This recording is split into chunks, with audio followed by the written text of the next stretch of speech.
கேள்வி கேட்கும் உறவு. அன்று ஞாயிற்றுக்கிழமை.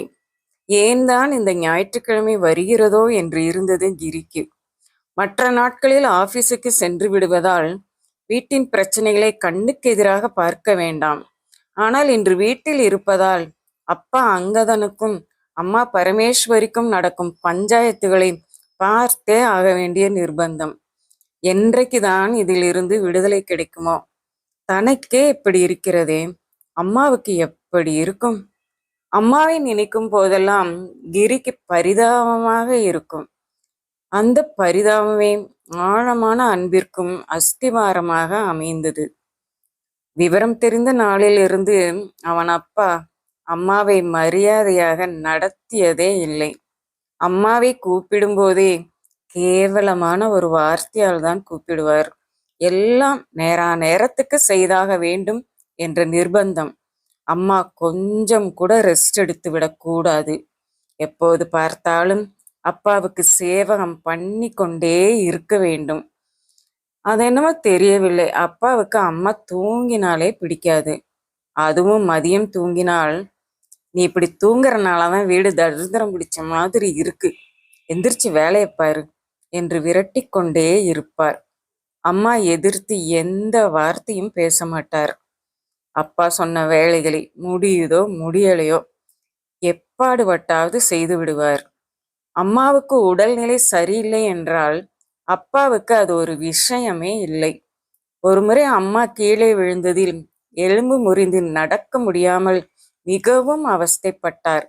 அப்போது கூட அப்பா தனக்கு நேரத்துக்கு ஆக்கி போட வேண்டும் என்று அம்மாவை மிகவும் வற்புறுத்தினார். நிலைமை மோசமாகவே தாத்தா, அதாவது அம்மாவின் அப்பா வந்து அம்மாவை அழைத்து சென்றார். அங்கு 3 மாதம் போல் பெட் ரெஸ்டில் இருந்து சரியான பின்னர் தான் அம்மாவை தாத்தாவும் பாட்டியும் அழைத்து வந்தனர். வீட்டில் அம்மாவை விட்டுவிட்டு கிளம்பும் போது, உடம்ப நல்லா பார்த்துக்கோ பரமு, நல்லா ரெஸ்ட் எடு, எப்ப பார்த்தாலும் வேலை செஞ்சுட்டே இருக்காத என்று பாட்டி யதார்த்தமாக சொல்ல, உடனே அப்பா சீறி பாய்ந்து விட்டார். நீங்க என்ன சொல்றீங்க? எப்ப பார்த்தாலும் நான் உங்க மகளை வேலை வாங்கிட்டே இருக்கேனா?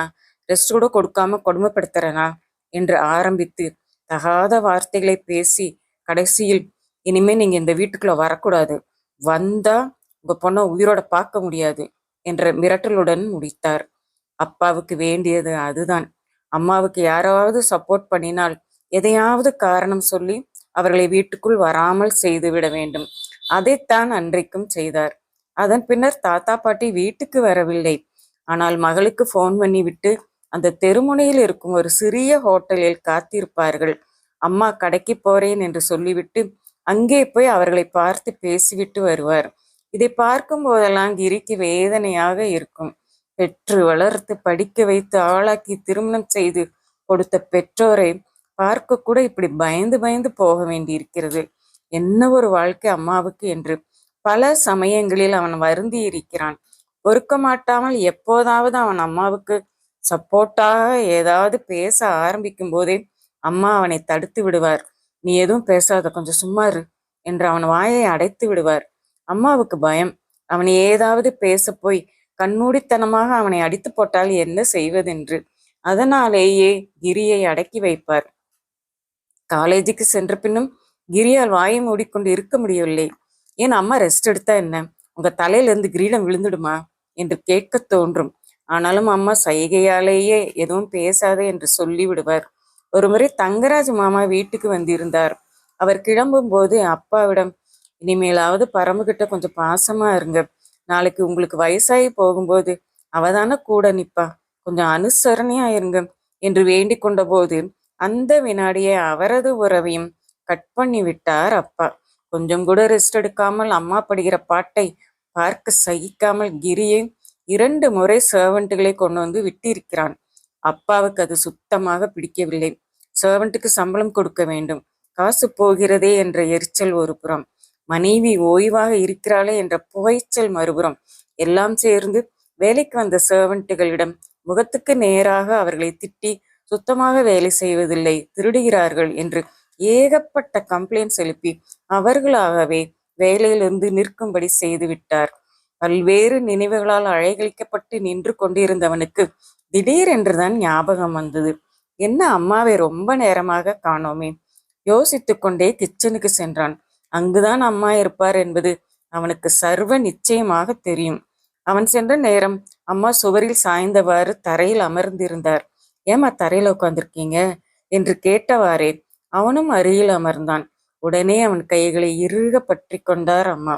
அதில் ஆறுதலுக்காக அவர் தவித்துக் கொண்டிருக்கிறார் என்பது அப்பட்டமாக தெரிந்தது. பின் லேசாக புன்னகைத்தார். அந்த புன்னகையில்தான் எத்தனை வலிகள்!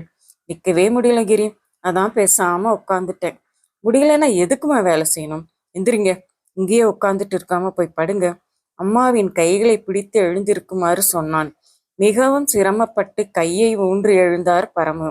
மகன் கையை பிடித்ததுமே அவர் முகத்தில் நிம்மதி தெரிந்ததை கவனித்தான் கிரி. அவரை மெதுவாக கிச்சனுக்கு வெளியே அவன் அழைத்து வந்த போதே, என்ன வேலை எதுவும் பார்க்கலையா, நீ பாட்டுக்கு போற என்று அம்மாவை முறைத்தார் அப்பா. அம்மா அவர் முகத்தை பார்க்கவே இல்லை. கிரிக்கு பயங்கர கோபம் வந்தது.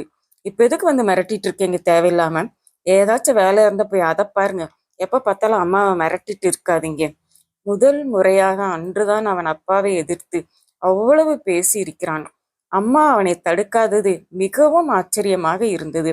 அம்மாவின் முகத்தில் அப்படி ஒரு மலர்ச்சி, சந்தோஷம் தெரிந்தது. தான் பேசுவது அவருக்கு ஆறுதலை தந்திருக்கிறது என்பது புரிந்ததும் கிரியின் மனதில் இருந்த தயக்கங்கள் எல்லாம் பறந்தன. இன்னைக்கு அம்மாவுக்கு உடம்பு சரியில்லை, அவங்க எந்த வேலையும் செய்ய மாட்டாங்க. நான் ஹோட்டல்ல ஆர்டர் பண்ண போறேன். உங்களுக்கு இஷ்டம்னா சாப்பிடுங்க, கஷ்டம்னா விட்டுருங்க, அவ்வளவுதான். அவனை பாரு, எப்படி என்னை எதிர்த்து பேசிட்டு இருக்கான். நீ பாட்டுக்கு கேட்டுக்கிட்டு இருக்க, அவனை கண்டிக்க மாட்டியா என்ற அப்பா அம்மாவை அதட்ட அம்மா கண்டு கொள்ளவே இல்லை.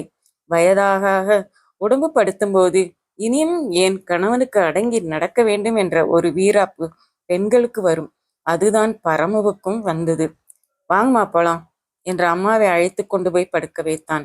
அவரும் மறு பேச்சு பேசாமல் அமைதியாக படுத்து விட்டார். அவரது முகத்தில் தெரிந்த நிம்மதி இதுவரை கிரி பார்த்திராதது. தனக்கு சப்போர்ட் பண்ணி தன் கணவனை கேள்வி கேட்கும் ஒரு உறவு தனக்கு இருக்கிறது என்ற எண்ணமே அம்மாவுக்கு ரொம்ப தெம்பை தந்தது. அப்பா இதை கொஞ்சமும் எதிர்பார்க்கவில்லை. எவ்வளவு தைரியமாக எந்த வேலையும் செய்யாமல் போய் படிக்கிறாள் என்று அதிர்ச்சியுடன் பார்த்து கொண்டே இருந்தார். அதற்கு பின் அப்பா அம்மாவை எதுவும் பேசவில்லை. பெரும்பாலான ஆண்கள் அவர்கள் பண்ணும் கொடுமைகளை மாமனாரோ மாமியாரோ தட்டி கேட்டாலும் கண்டுகொள்வதில்லை. பெற்றவர்கள் தட்டி கேட்டாலும் மதிப்பதே இல்லை. உறவினர்கள் கேட்டாலும் அதை காதிலேயே போட்டுக்கொள்வதில்லை. ஆனால் அவர்களது மகன் கேள்வி கேட்டால் மட்டும் கொஞ்சமாவது யோசிக்கிறார்கள். அதை மீறி மனைவியை கொடுமைப்படுத்த ரொம்பவே தயங்குகிறார்கள். மகனின் வார்த்தையை மீற முடியாமல் இருக்கிறார்கள். அவன்தான் வாரிசு, நாளைக்கு அவன்தான் கஞ்சி ஊற்றுவான் என்ற மூட நம்பிக்கை இருப்பதால் தான் அவர்கள் அப்படி இருக்கிறார்களோ